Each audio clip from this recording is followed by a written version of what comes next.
Hey, what's up, everybody? It's Uncle Mad and Jesta, Nashville Hot Chicken Week 2024, Saturday. We are at the factory in Franklin. I'm going to get Hattie B's. I thought this would be a good spot to go to because the factory is like a kind of shopping, retail, restaurant, multi-food place type center. I don't know if any of those words went together correctly, but They did not. I thought it was a good choice for us to come here. So Jesta, she didn't like hot chicken. She could maybe get something different. I could still get the Hattie B's, which is, one of the early adapters of hot chicken. So that's what we're here for. This is where we're at. This is what we're here for. Quick look at the menu. Do have grilled options if you're watching your figure. That's good to know. So if you were a drinker like Jesta and you got one of their mimosas and you wanted another drink, on the little tab, you put this on your tab, this is how they know how to find you with your food. You can scan the QR code, it takes you to the order online menu where you can order additional food and drink should you choose to do so. I'll show you what the menu looks like on here.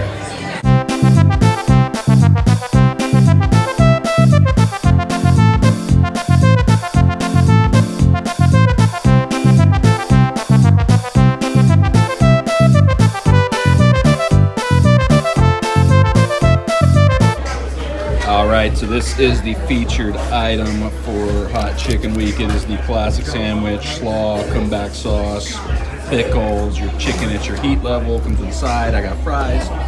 Jesta got the sandwich, southern plain, just fried chicken, potato salad for her side. Let's see how this tastes, see how it goes. Why do you have ranch all over you? What just happened? Did you blow up your ranch packet?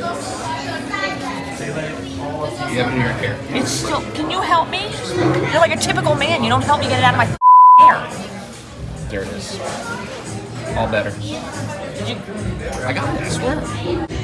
Let's go fries first, give them a shot. Ooh, good french fry. Got potato salad and come in. Good potato salad. Sides are good. All right, here we go. The sandwich. I'm gonna try to get a bite with as much of all the toppings in it as I possibly can. Bone apple teas.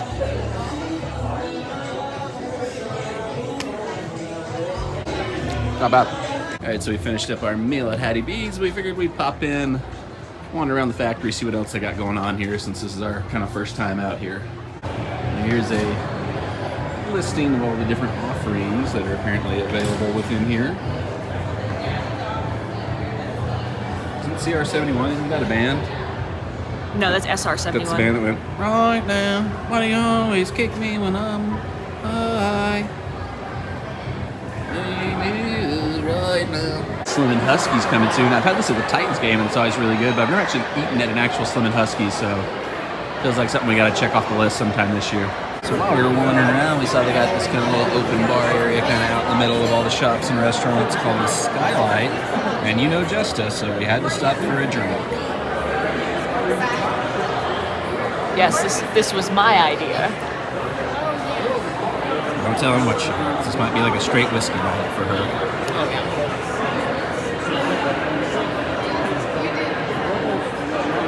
This is more my speed.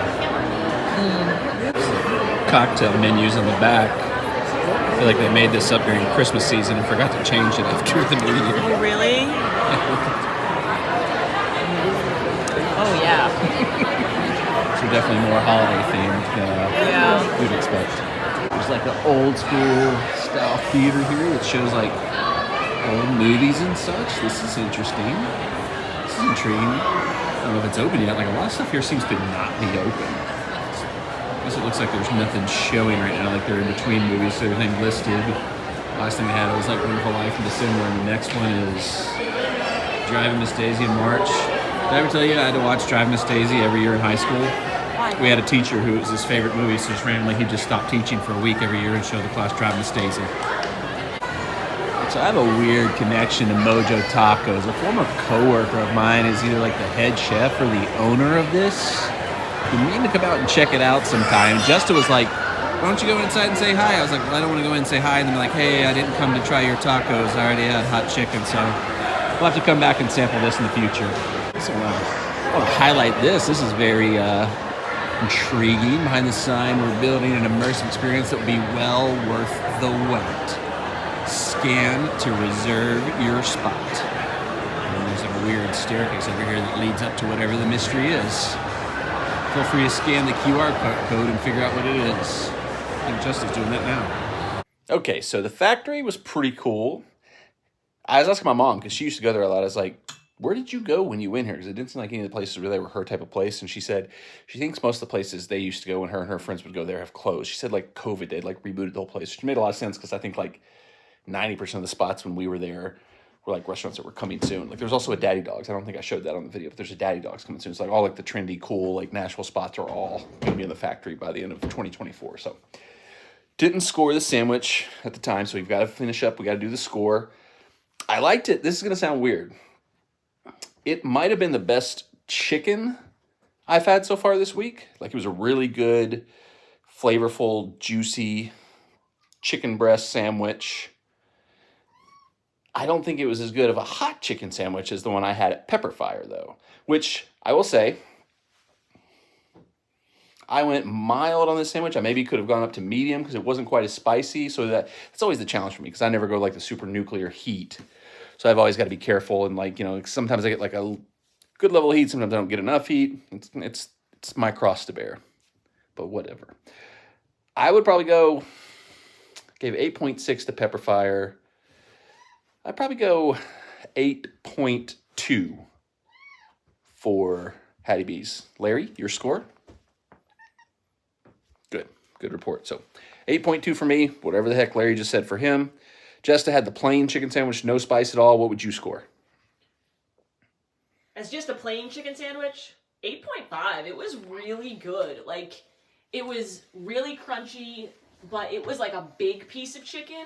But it was juicy, it was crunchy, it was, even for like no spice on it, it was really flavorful. I liked the pickles, the sauce, the coleslaw that was on it. It was just really, really good. Mm-hmm.